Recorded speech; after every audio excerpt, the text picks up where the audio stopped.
Hello everybody, so this video is entitled Quick Takes. I want to talk about 3 different topics, totally separate: stretch, HIMS, and the shaky market. I'll talk about HIMS at the very end of the video. Let's start with stretch.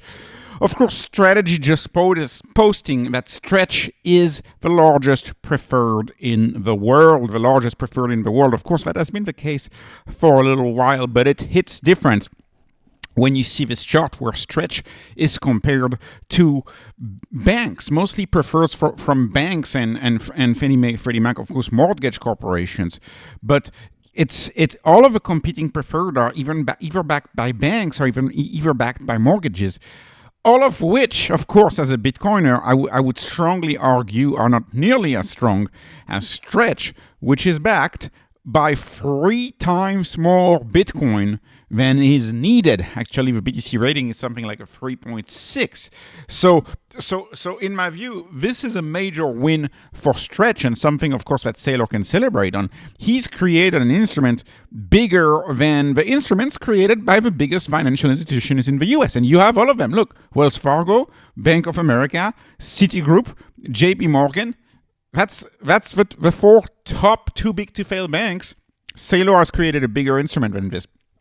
There is just no denying of how huge and how big of a deal that is, and stretch is taking the world by storm. Now, unfortunately, because of the ex-dividend date, we've lost the peg. And I was expecting we would be back at 100 either today or perhaps tomorrow. The problem, of course, is that we've had negative news today, especially the Iran negative news as of the hour ago, which essentially spoiled the party for us. This is why it's a big deal that Saylor is moving to a twice a month dividend as opposed to once a month. It will make a recovery back to 100 much easier. And keep in mind also, stretch is still recovering from a third attack from a mainstream YouTuber. I say this is usually this is a 10-day thing. Usually these things, 7 to 10 days is what I've often said. Moving on to the market itself. The market itself is a little shaky now. I'm happy to see the moderation in the market today. I'm happy to see it a little down. I think it's a good thing.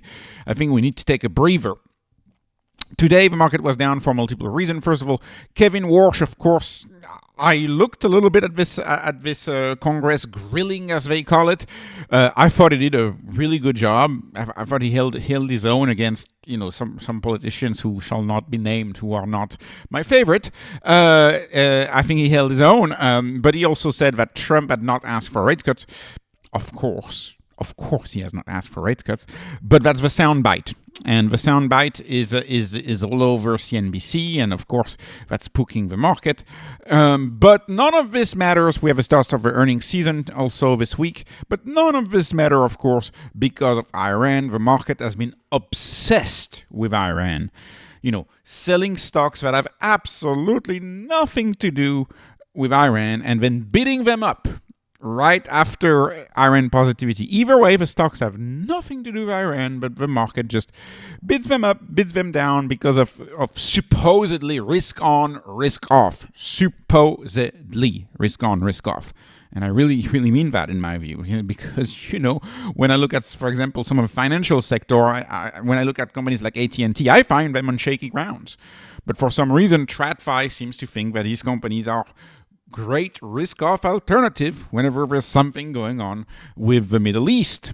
So the point that I have is it seems like the talks are breaking down, and we are entering another day and another deadline, and the deadline might be delayed again. And so this is putting a lid on the markets.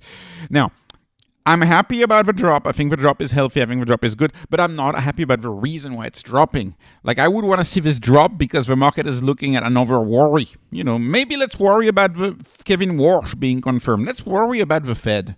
There you go. That'd be much nicer. Unfortunately, the market is not worrying about that. It's still worrying about this Iran thing. And if you are interested in this topic, which I'm absolutely not, but if you are interested in this topic, feel free to read the Kobeissi letter's take as to what's happening in Iran. And this is, of course, why the market dropped in the last hour of trading. Hopefully we get this resolved and this past us. And then the most important part of the video, the meat of the video, how many Amazon will not disrupt HIMS video as have I made on this channel? A lot.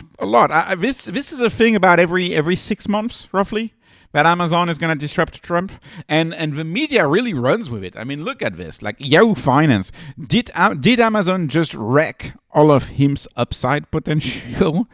Tech stock, HIMS and her stock slides as Amazon enters the GLP-1 weight loss race. And of course, this is not the first time that Amazon tries to sell medication. This is not the first time that Amazon tries to disrupt industries, and in my view, even though it has created some industries like AWS, it hasn't disrupted groceries. And you may remember 2018, it was going to disrupt grocery. It hasn't disrupted iPhones, but you may remember the Fire phone. There's a lot of Amazon does a lot of things, okay, and this is not a HIMS copycat whatsoever. This is a product that was clearly designed from people inside the industry. This is not a 0 to 1 move. It's a mess. It's the Amazon offer is a mess, just like the medical system. And let me just walk you through it. Non-transparent pricing, right? You have to input your insurance. The pricing is not transparent. You don't know exactly what you're going to pay. Then they have medical coupons like you have at regular pharmacies, which make it even more convoluted. You don't know exactly what you're going to pay. HIMS is very clear. The Wegovy pill is $149. You open the website of HIMS, you see it right away. $149 Wegovy pill, one price, easy. Okay. But even so, the price of the GLP-1 is not clear. First of all, on Amazon's website, because of course they want you to input your insurance to see if they can charge your insurance an arm and a leg. That's the reason why they do it like that. They're trying to maximize how much profits they make. They're doing yield management, like the old healthcare industry is doing. They're a rent seeker. This is a product, this is an offer made by rent seekers. I think if Amazon really wanted to disrupt HIMS, they should think for themselves and start something from scratch. And why do I say this is just yet another copycat that doesn't think out of the box, but you're just selling stuff online. Okay, anyways, why? Because you have the online pharmacy, which is not bundled with the doctor.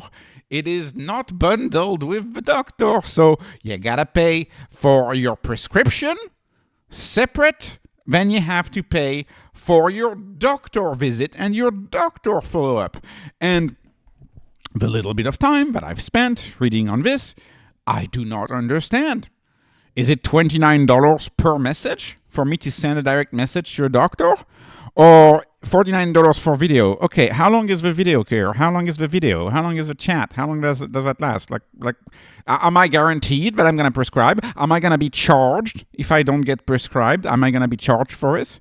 If the visit is not fruitful, am I going to be charged for it? Again, the pricing is not transparent whatsoever, which is what HIMS is solving. HIMS is one transparent price with the doctor visits, with the follow-up, all bundled, all in one, clearly with a clear price up front. This is not Amazon. And then, of course, they make it even more confusing by giving you Amazon One, which Amazon One I don't understand either. Because it's $99, but if you don't have Prime, it's $200. So then in that case, even a physical doctor visit could be cheaper. I always say in my local clinic, the most entry-level visit, depending on how they code it, it's as low as $176 a visit. So if you don't have Prime, that's $200.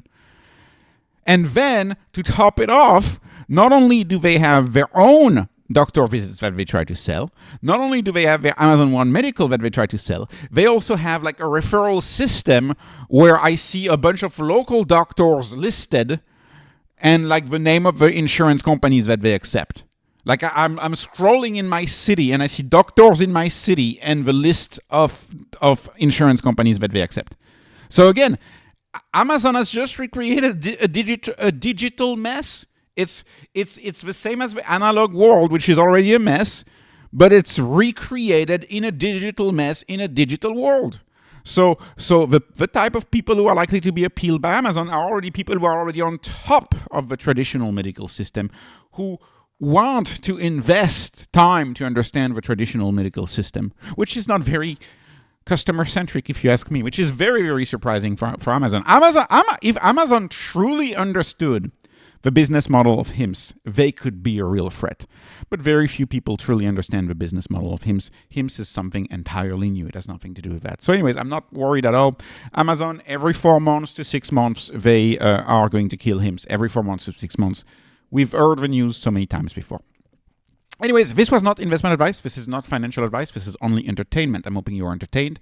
Please like, please subscribe, follow me on Patreon, follow me on X. Thank you for watching, and have a wonderful, wonderful day.